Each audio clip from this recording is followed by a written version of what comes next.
Hi, I'm Brian Riley and I'm a skills advisor at Dundee and Angus College, and I help people to achieve their training goals. Now, you might assume that training has to be delivered on the college campus, but that's not necessarily true. There are a number of reasons why companies might perhaps want to have training delivered elsewhere.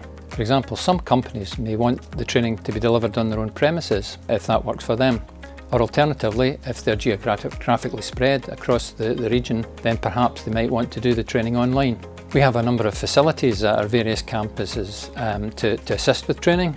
For example, the hospitality kitchen and the technical workshops that we have at the Kingsway campus, the EV training school in Dundee, and the sports centre at Gardyne campus.